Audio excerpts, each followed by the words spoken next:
Hi, I'm Sarah. Growing up, Grandma Ellie wasn't just a grandmother. She was a mentor, a confidant, and the heart of our family. Her home was the center of every gathering, from Thanksgiving dinners to summer barbecues. When she passed away last month, it felt like the core of our family had been torn apart. The morning of her funeral was heavy with mist, as if the sky itself mourned with us. Our large family, uncles, aunts, cousins, gathered at the old church, filling the air with whispered conversations and the occasional quiet sob. The scent of lilies, Grandma's favorite flower, hung in the air. I clutched the last letter she wrote me, her gold locket resting against my neck, a piece from the collection she left me in her will. Grandma had made her intentions clear. Most of her estate, including valuable jewelry and a significant sum of money, was to go to me. She believed in my dreams of starting a nonprofit for children's literacy, a passion we both shared. But as the eulogy began, I felt the weight of Aunt Linda's gaze. Aunt Linda, my father's younger sister, was known for her charm that often veered into manipulation. She could make you uneasy with just a look. After the service, as we made our way to the gravesite, she cornered me near the old oak tree that overlooked Grandma's resting place. "Sarah, darling," she began, her voice sickly sweet. "You know how hard things have been for my kids lately. Surely you don't need all of Grandma's gifts." Her words hung in the air, a thinly veiled demand disguised as concern. I tightened my grip on Grandma's letter, feeling the edges bite into my palms. "Aunt Linda," I said, keeping my voice steady. "Grandma knew what she was doing when she wrote her will. It's not just about the money or the jewelry, it's about her trust in me to carry on her legacy." "Oh, come now," Aunt Linda pressed, her eyes flicking to the nearby mourners to ensure no one overheard. "Be reasonable. My kids could use a little help, and it's not like you're struggling." Her audacity made my heart race. I knew better than to argue with her here, in the middle of the funeral. Drama was her fuel. "Aunt Linda, this isn't the time or place. We can talk later if we must," I replied sharply. She flashed a tight smile that never reached her eyes and patted my shoulder, a bit too forcefully. "Of course, darling. We'll talk later," she said before slipping back into the crowd. As I watched her walk away, the reality of what I was facing sank in. This wasn't just about an inheritance, it was about respecting Grandma Ellie's wishes, her values, her legacy. And I knew this was just the beginning. The battle lines had been drawn, not just over family assets, but over the principles Grandma had instilled in me. Later, Aunt Linda returned to the subject, her tone more insistent. "You know my kids have had it rough this year. College is expensive, and with the economy—" "Aunt Linda," I interrupted. Grandma made her wishes clear. This isn't just about money. It's about continuing what she believed in. "But Sarah, think about the family. You were always her favorite. You got her time, her stories. My kids, your cousins, they need this. It's what she would have wanted." "With all due respect," I said firmly, "it's not about what you think Grandma would have wanted. It's about what she actually said and wrote down. This isn't a suggestion, it's her will." She huffed, her frustration palpable. "It's so like you to cling to technicalities. You make plenty from your job, don't you? Why hold on to something that could change your cousins' lives?" "Aunt Linda, helping family doesn't mean disregarding Grandma's final decisions. I can't just ignore her will, legally or morally." "Oh, come now, Sarah. Morals and legalities? This is family. We help each other. You could help, and you're choosing not to. That's on you." "Aunt Linda, helping doesn't mean handing over everything Grandma left me. You're twisting her intentions, and we both know it. And what will you do with it all? Start some charity and throw money at problems? Is that better than helping your own blood?" "Yes," I answered firmly. "If that's what Grandma wanted, then yes. It's about making a real difference the way she intended." "Alienating your family is a real difference you aim for?" she shot back. "You're being selfish, Sarah." "Well, that's not what Grandma stood for," I said, my patience wearing thin. "Aunt Linda, this isn't about what you think is right. It's about respecting Grandma's wishes. She was very clear about what she wanted to happen with her estate." Aunt Linda's lips curled into a sneer. "We'll see just how clear everyone else thinks she was when they hear about how you're hoarding her legacy. Family should come first, Sarah, not some lofty ideals or legal documents." I took a deep breath. "If you want to discuss this further, we can involve the lawyers. I'm sure they'll clarify what clear means in terms of a legally binding will." "Lawyers? Is that a threat?" Aunt Linda's voice was sharp now, her tone biting. You're willing to tear this family apart over some jewels and cash. It's not a threat, Aunt Linda. It's about doing what's right, I replied, trying to stay calm. This isn't about tearing anyone apart. It's about following through with responsibility. And if that means involving lawyers to keep peace and respect Grandma's wishes, so be it. Her eyes narrowed. Well, Sarah, remember that actions have consequences. I hope you're ready for them. As do words, Aunt Linda. I'll do what needs to be done. I turned to walk away, the weight of her words hanging heavy in the air, but my resolve to honor Grandma's wishes only solidified. The battle lines had been drawn, not in the shifting sands of family drama, but in the solid ground of Grandma's legacy. As I moved through the crowd, I heard a voice behind me. I heard everything, Sarah. I turned to see my cousin Mike standing there. I didn't mean for you to. No need to explain, Mike interrupted. Aunt Linda's been pulling this kind of stuff for years. You're just the latest. Got a minute to talk? Sure, I nodded. Several of us have had run-ins with her, Mike continued. Remember when Uncle Joe passed away and there was all that drama over his car collection? Turned out Aunt Linda promised her son his Mustang, even though it was meant to go to charity. I blinked, surprised. I had no idea it went that far. Mike nodded grimly. That's just the tip of the iceberg. You standing up to her. It's about time someone did. I just want to respect Grandma's wishes, I said. But Aunt Linda's making this personal, and it's splitting the family. You're not alone in this, Sarah, Mike reassured me. We can gather stories, put everything together, and show the family what's really been going on behind those sweet talks of hers. I hesitated, but then agreed. That sounds like a plan, but we need to be careful. We can't just throw accusations without proof. Agreed. I'll talk to a few people who've dealt with her before. We'll meet up later and compile everything. Thanks, Mike. This isn't just for me, it's for Grandma. Later that day, our cousin Jenna joined the conversation. I heard what Aunt Linda's trying to pull, and it's just not right, she said. She did something similar when Grandpa was in the hospital, trying to get him to change his will in her favor. It was disgusting. Wow, Jenna, I had no idea. Could you write that down? Any details you have would help. Absolutely. I'll send you everything tonight. We can't let her get away with this again. Thank you, I said, feeling a growing sense of determination. Here's the plan. We gather all the evidence we can, compile it into a clear presentation, and at the next family gathering, we lay it all out. Transparently, calmly, but firmly. We show everyone Aunt Linda's pattern of manipulation. Do we confront her in front of everyone? Mike asked. It has to be public, I answered. Otherwise, she'll twist it. But we keep it factual, no personal attacks. Just the truth, laid bare for everyone to see. If we're united in this, she'll have to face reality. It's going to be intense, Jenna said, but you're right, it's the only way. Thanks for standing with me, I said, relieved. This isn't just about the inheritance, it's about integrity and honoring Grandma's memory the right way. We're with you, Sarah, Mike replied. Let's get to work. As the meeting ended, I felt a mixture of apprehension and relief.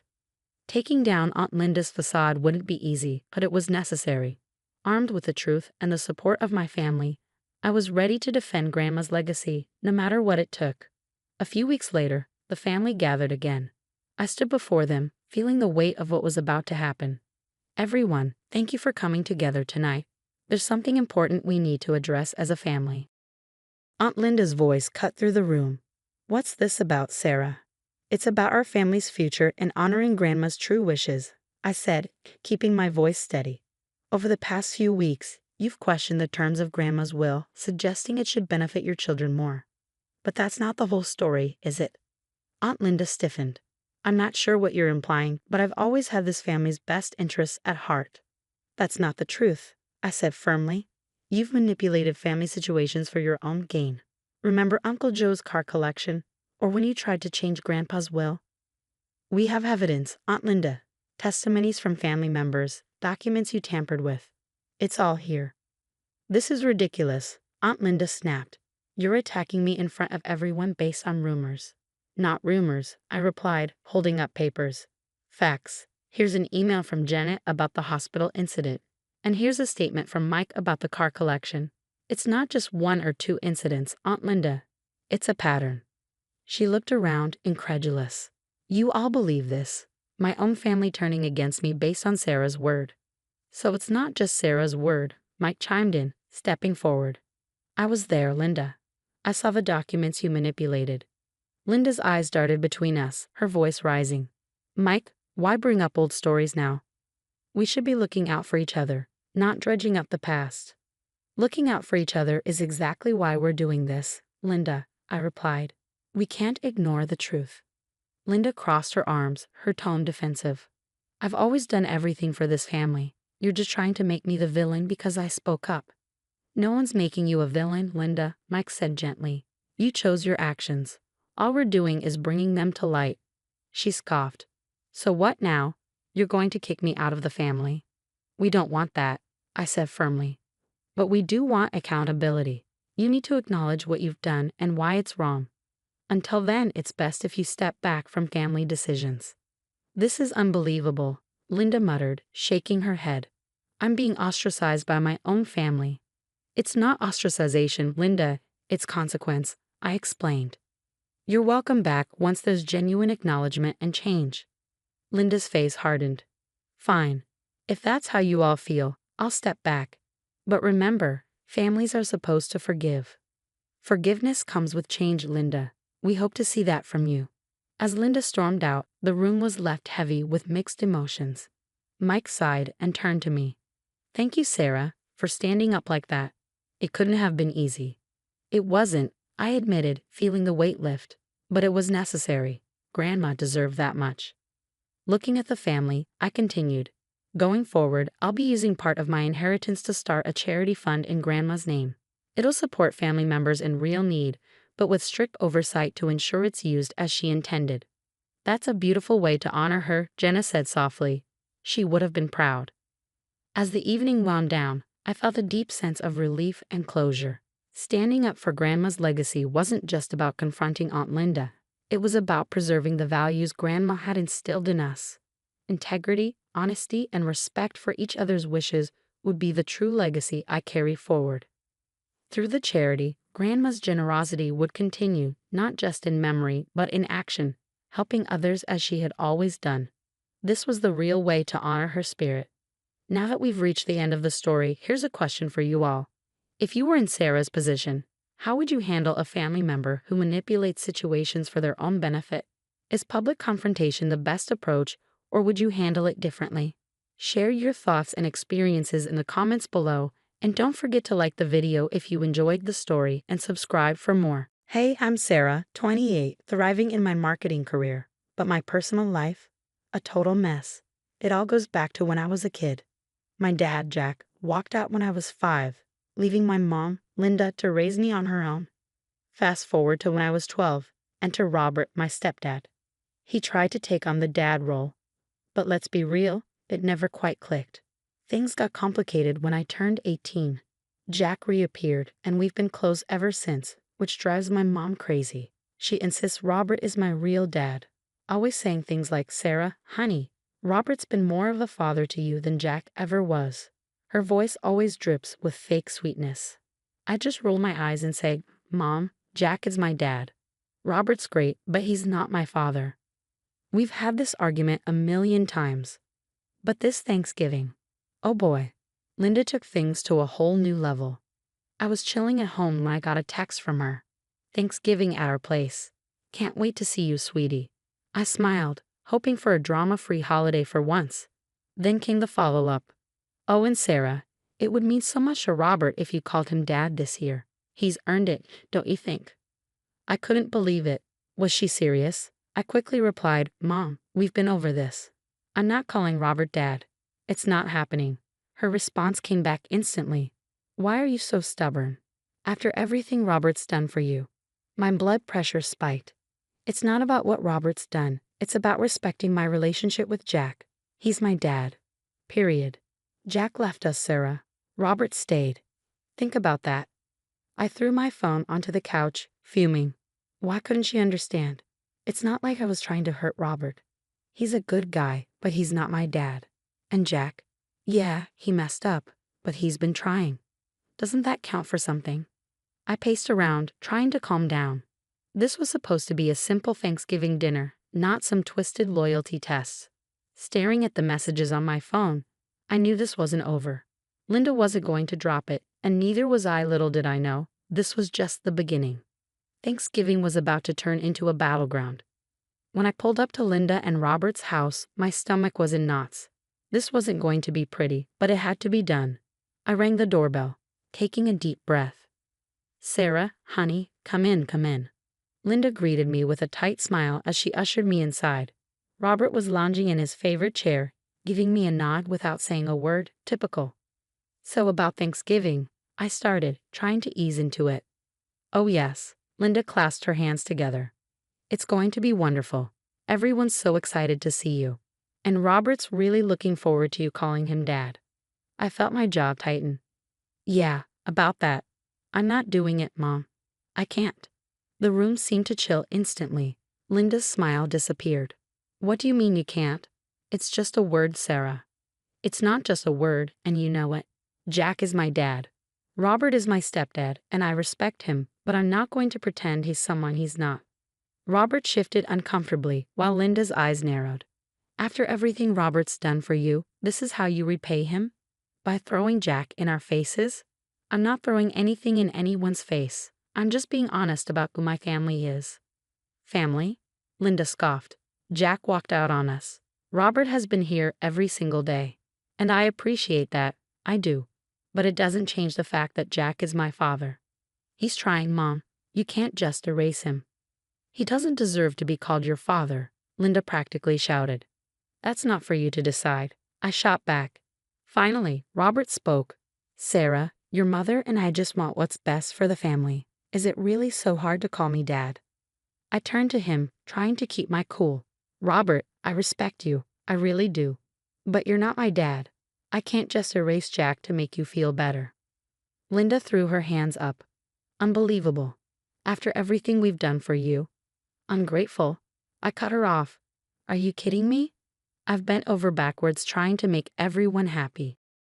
But I'm not going to lie about who I am or where I came from." Linda's voice turned icy. "Fine, maybe you shouldn't come to Thanksgiving at all." It felt like a slap across the face. "What? You heard me. If you can't respect this family enough to do this one simple thing, then maybe you don't belong here for the holidays."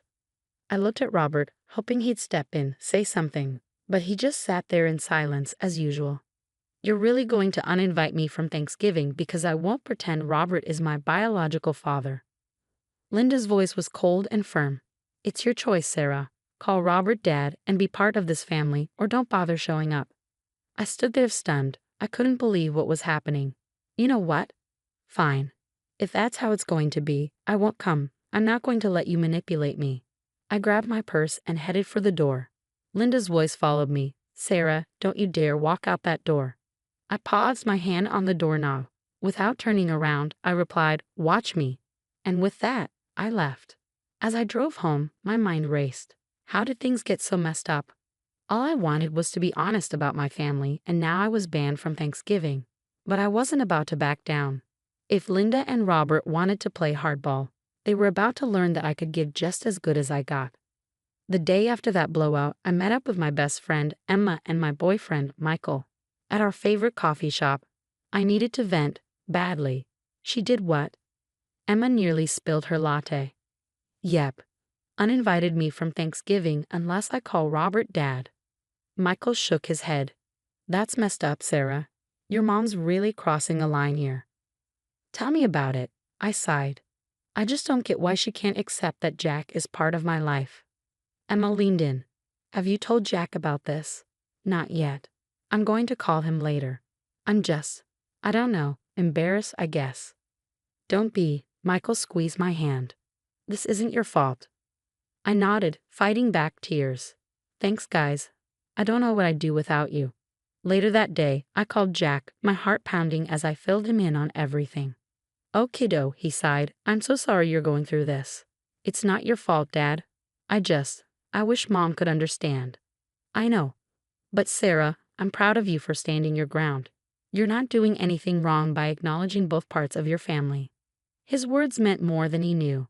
Thanks, Dad. That really means a lot. A few days passed, and I was starting to feel a little better. Then my half-sister Megan called. Sarah, I need to tell you something. Mom's been talking to the whole family about you. My stomach dropped. What is she saying? She's telling everyone you're being rebellious and disrespectful. She's making herself out to be the victim. I felt like I'd been punched. Are you serious? Yeah, I'm sorry, Sarah. I thought you should know. After hanging up, I paced my apartment, fuming. This was the last straw. I called Emma, Michael, and Jack. Guys, I need your help. We're going to expose Linda's manipulation. Emma was all in.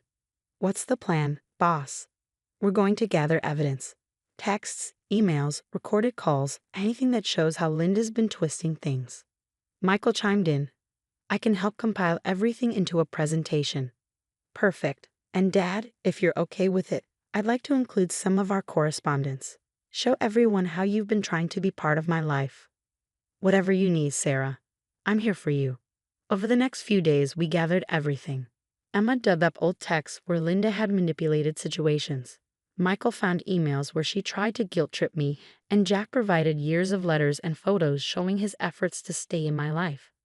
As we put it all together, I felt a mix of sadness and determination. I hated that it had come to this, but I couldn't let Linda's lies go on. The night before Thanksgiving, we finalized the plan. Okay, so we'll show up unannounced, I repeated. Michael, you'll have the presentation ready on your tablet. Emma, you'll handle crowd control if things get messy. And Dad, just be there. Okay. They all nodded, looking as nervous as I felt. Sarah, are you sure about this? Jack asked gently. I took a deep breath. Yeah, I'm sure. It's time everyone knew the truth.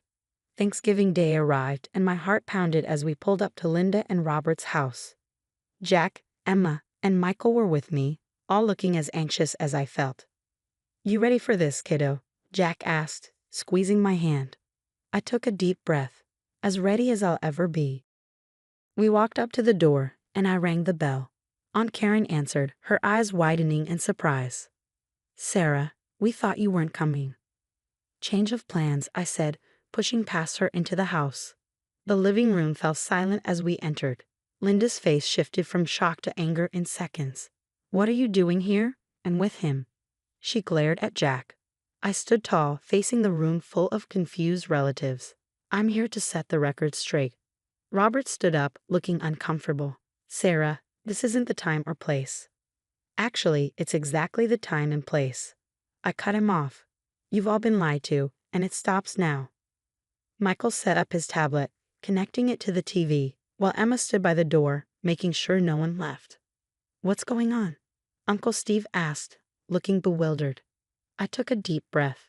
For years, Linda has been manipulating and lying to all of you about me, about Jack, and about our family. Today, you're going to see the truth.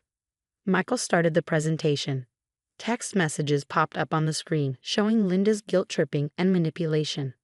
If you really love this family, you'd do as I say, I read aloud. That's what she texted me last month when I refused to pretend Robert was my only father. Gasps filled the room. Aunt Susan spoke up.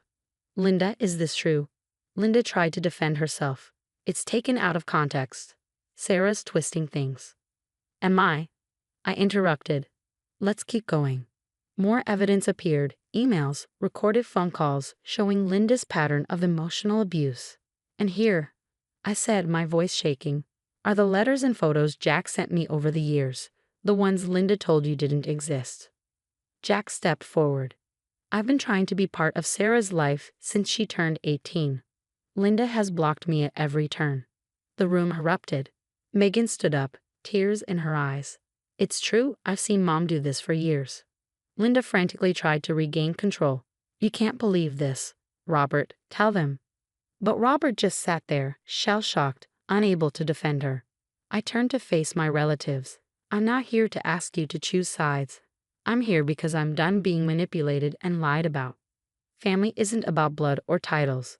It's about love and respect. Uncle Steve stood up, looking remorseful. I'm so sorry, Sarah. We had no idea. Aunt Karen nodded, turning to Linda. How could you do this? Linda, red-faced, stammered. I was just trying to protect our family. Jack left us, and I've regretted it every day. Jack spoke quietly but firmly. I've been trying to make amends, and Sarah was kind enough to give me that chance. I felt tears welling up as I addressed the room. I love all parts of my family, Jack, Robert, all of you, but I won't be forced to deny any part of who I am or where I come from. Megan came over and hugged me. I'm a huge sis. One by one, relatives approached me, offering apologies and support. Linda and Robert remained on the couch, looking lost as the gathering wound down. Aunt Susan came over before we left. We're having a Christmas get-together next month. We'd love for you to come and bring Jack, if you'd like. I smiled through my tears. I'd love that. Thank you. As we walked out of the house, I felt lighter than I had in years. Jack looked at me, his eyes shining with pride. You're the bravest person I know, kiddo. In the weeks that followed, I received calls and messages from relatives apologizing and wanting to reconnect. I even began planning a holiday gathering of my own, inviting Jack, Megan, and the family members who had stood by me. As for Linda and Robert, I decided to keep my distance for now. Maybe one day we could rebuild, but for the time being, I needed space to heal. And now I want to hear from you. What would you have done in my shoes? Would you have exposed your family's lies and manipulation at Thanksgiving, or kept the peace to avoid confrontation? There's no easy answer when it comes to toxic family dynamics, and sometimes standing up for yourself means rocking the boat. Drop your thoughts in the comments below. I'm really curious to hear your take on this situation. If you enjoyed this story and want to hear more like it, don't forget to hit that like button and subscribe. Hey there, I'm Olivia Henderson. The warm, comforting scent of freshly baked bread and cinnamon rolls has been the backdrop of my life for as long as I can remember. Our family bakery, Sweet Memories, has been my second home since I was tall enough to peek over the countertops. Olivia, darling, baking isn't just about following recipes. It's about feeling the dough, understanding how ingredients dance together, my grandmother used to say. Those words stayed with me even after she passed. When my mom, Patricia, took over the bakery, she brought her sharp business sense with her. I'll give her that, but the soul of baking, that's always been my territory. One morning, with flour-covered hands, I pitched a new idea. Mom, I've got a concept for a spring-themed cupcake line. She barely looked up from her spreadsheets. That's nice, honey, but have you seen last month's numbers? We need to focus on what sells. Then there's my sister Bella. While I was perfecting croissants, she was perfecting selfies. Liv, can you believe it? I hit 10K followers. Bella squealed, phone in hand as usual. That's great, Bells. Now can you help me with these orders? Flour ruins my manicure, she said, disappearing in a flash.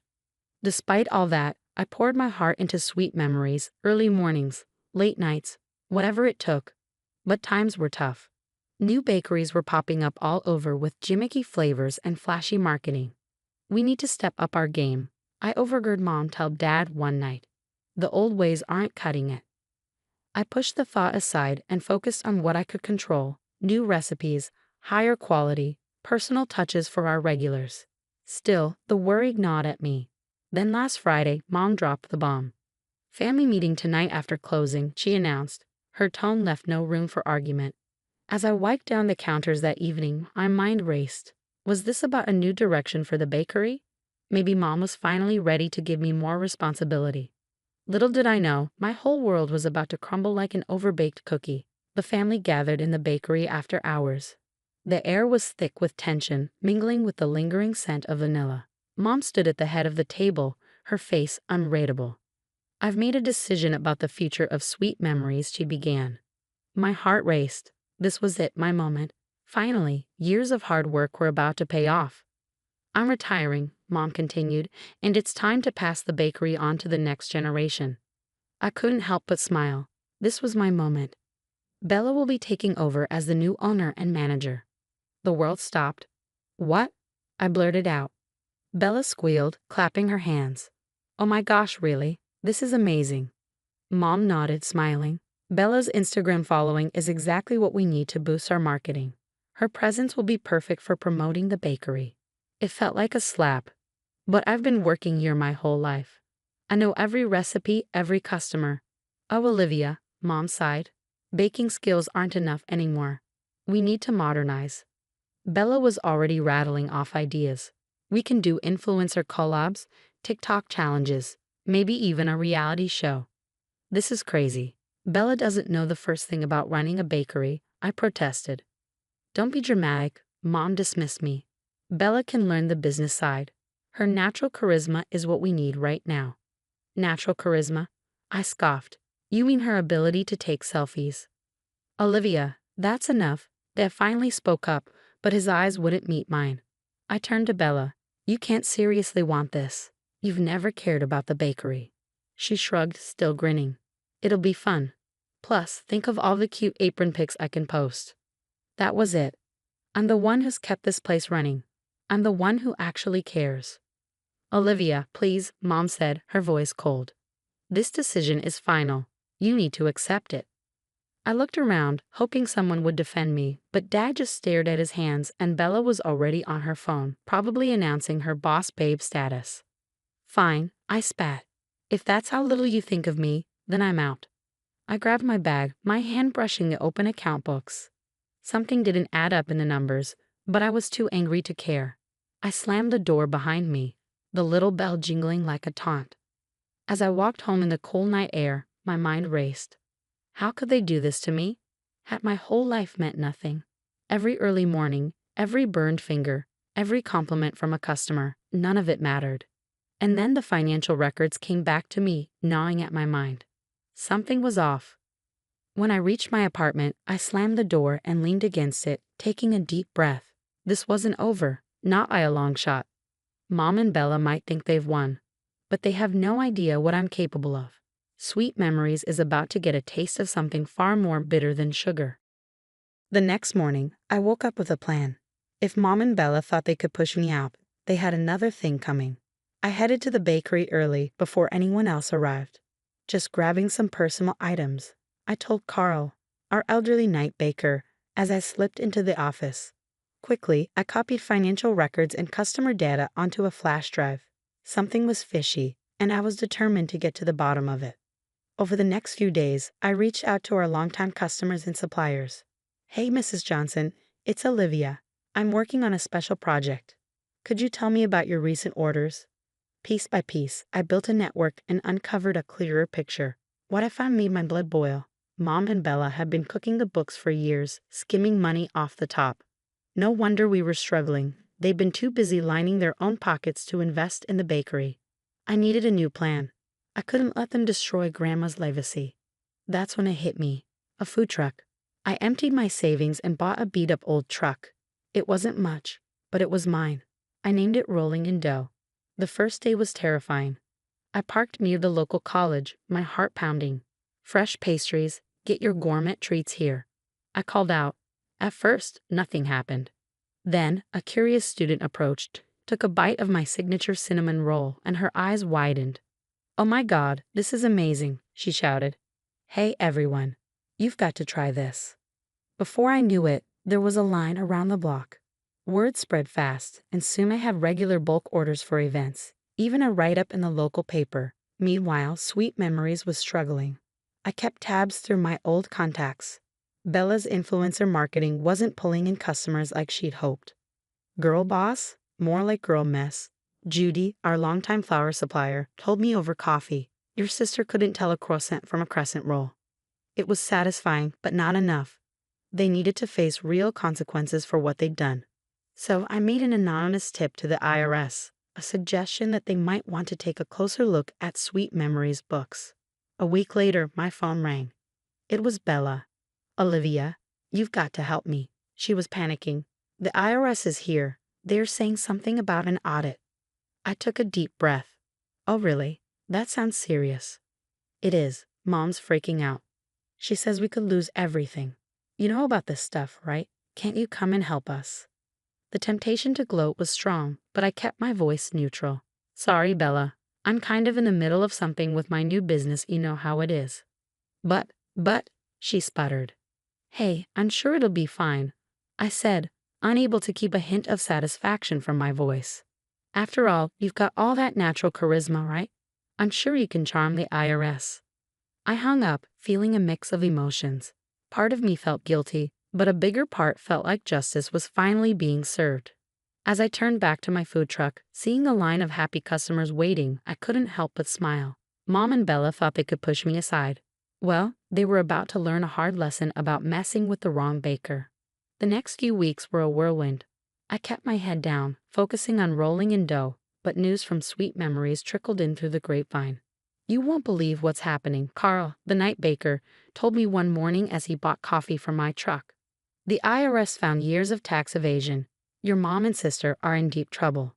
I feigned surprise, but inside, I felt a mix of vindication and sadness. "How bad is it?" Carl shook his head. "Bad. They're talking about heavy fines, maybe even jail time for your mom." Bella's been crying nonstop. A few days later, I saw the closed sign on Sweet Memories. It felt surreal. The place where I'd grown up, where I'd learned to bake, was shutting down because of greed and poor management. Meanwhile, Rolling in Dough was thriving. I'd saved enough to start looking for a small storefront, and when I found the perfect spot, I couldn't believe the irony. It was right across from Sweet Memories. As I was setting up shop, familiar faces started showing up. "Olivia, we heard you were opening a place," Sarah, our old cashier, said hesitantly. "We were wondering if you might need any help."